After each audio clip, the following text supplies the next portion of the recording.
વડોદરાથી અત્યારે મહત્વપૂર્ણ સમાચાર સામે આવ્યા છે। વડોદરાથી આ વિગતો અત્યારે પ્રકાશમાં આવે, જ્યાં પૂર્વ વિસ્તારને પાણીમાં ડૂબાડનાર અગોરા મોલનો મામલો પ્રકાશમાં આવ્યો। જનહિત યાચિકાની આજે નામદાર હાઈકોર્ટમાં સુનાવણી હાથ ધરવામાં આવી। યાચિકાની આજે નામદાર હાઈકોર્ટમાં સુનાવણી હાથ ધરવામાં આવે છે। અગોરા મોલે વિશ્વામિત્રી નદી પર દબાણ કર્યું છે। દબાણના કારણે પૂર્વ વિસ્તાર પાણી થઈ ગયો છે। તો અત્યારે પૂર્વ વિસ્તાર આખો પાણીમાં ગરકાવ થયેલો જોવા મળી રહ્યો છે। હાલ આ મહત્વપૂર્ણ વિગતો વડોદરાથી સામે આવી છે। આ જ મુદ્દે વધુ માહિતી આપવા માટે આપણી સાથે સંવાદદાતા નિલેશ બ્રહ્મભટ્ટ જોડાઈ ગયા છે।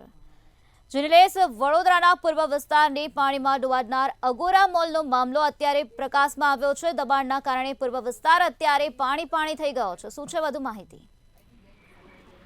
જી, વડોદરા શહેરના પૂર્વ વિસ્તારને પાણીમાં ડૂબાડનાર અગોરા મોલની આજે નામદાર હાઈકોર્ટમાં સુનાવણી હતી અને જનહિત યાચિકા વિશ્વામિત્રી બચાવ સમિતિના શૈલેષ અમીને કરી હતી। આપ સ્ક્રીન પર જોઈ રહ્યા છો, આ અગોરા મોલ છે। આ અગોરા મોલે યાચિકા કર્તાની અરજી પ્રમાણે 80,000 સ્ક્વેર ફૂટ જેટલું નદીના પટમાં દબાણ કર્યું છે અને આ દબાણના કારણે હરની કારેલીબાગ અને ન્યૂ વીઆઈપી રોડ, ફતેગંજ જેવા વિસ્તાર પાણીમાં ગરકાવ થઈ જાય છે। આપણી સાથે વાત કરવા યાચિકા કરતા શૈલેષ અમીન છે। આપણે શૈલેષ અમીનને સીધું પૂછ્યું, શૈલેષભાઈ, આજે તમારી અગોરા મોલની નામદાર હાઈકોર્ટમાં સુનાવણી હતી, શું છે તમારી જનહિતની અરજી? આ સ્લમ રિહેબિલિટેશન અહીં આગળ કાચા પગા 771 મકાન હતા, એને ડિમોલિશ કર્યા અને પીપીપી ધોરણે અહીં આગળ આને અગોરા મોલ વાળાને બાંધવા માટે આપ્યું।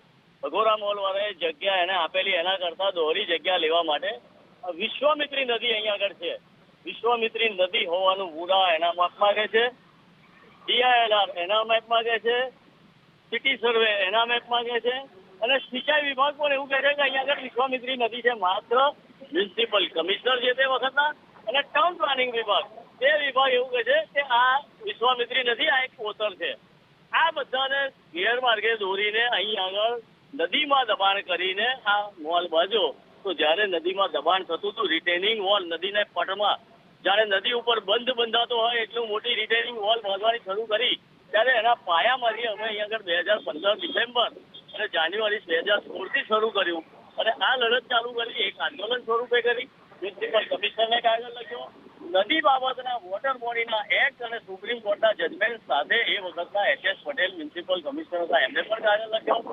કલેક્ટર ડિઝાસ્ટર મેનેજમેન્ટના હેડ છે, એમને પણ કાગળ લખ્યો, સિંચાઈ વિભાગને લખ્યો, તમામ જગ્યાએ લખ્યા પછી, રિમાઇન્ડર કર્યા પછી, આવેદનપત્રો આપ્યા પછી, જ્યારે કોઈ જ ગાંઠતા નતા અને બેફામ બાંધકામ ચાલુ થતું હતું, ત્યારે અમે નામદાર ગુજરાત હાઈકોર્ટમાં જનહિત યાચિકા એટલે કે PIL દાખલ કરી અને આ નદી ઉપરનું દબાણ આ વડોદરા શહેરને ડૂબાડી દેશે અને 80,000 ફૂટ જમીન નદીની દબાઈ દીધેલી છે, આ નદીની દબાણ ખુલ્લું કરો એની માંગણી સાથે અમે PIL દાખલ કરેલી છે, જેની આજે સુનાવણી।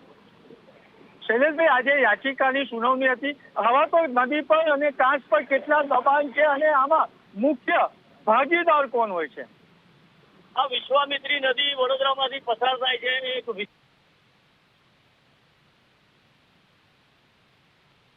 કોતરો આવેલા છે, ઊંડા કોતરો છે, એ નદીના ભાગ છે ને આ નદીના કોતરો છે એમાં વડોદરા શહેરમાં જે પાછલા 15 વર્ષમાં 40,000 જેટલા કાચા પાકા મકાનો સ્લમ રિહેબિલિટેશનના નામે ડિમોલિશ કરેલા છે, એનો જે કાટમાળ પડ્યો છે, જે કન્સ્ટ્રક્શન વેસ્ટ નીકળ્યો છે, એ આ કોર્પોરેશન દ્વારા કોતરોમાં પૂરી દેવામાં આવ્યા છે અને આ કોતરો પૂરીને ઊંચા લાવીને બિલ્ડરોને આ જગ્યા રિસ્ટ્રિક્ટેડ ઝોન એટલે કે પ્રતિબંધિત વિસ્તાર જેમાં બાંધકામ શક્ય જ નથી એવી ઝોનની જગ્યાને મિલીભગત કરીને 200-250 રૂપિયા ફૂટે પેકિંગ કરીને રાજકીય આગેવાનો, રાજકીય હોદ્દેદારો, ચૂંટાયેલા પ્રતિનિધિઓની આ પ્રતિબંધિત જમીનને રહેણાંક ઝોનમાં ફેરવી આપી છે। વિશ્વામિત્રી નદીનો પટ સાંકડો કરી દીધેલો છે।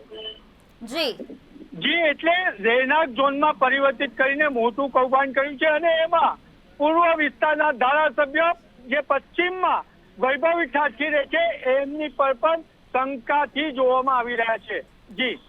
જી નિલેશ, સમગ્ર માહિતી આપવા બદલ આભાર।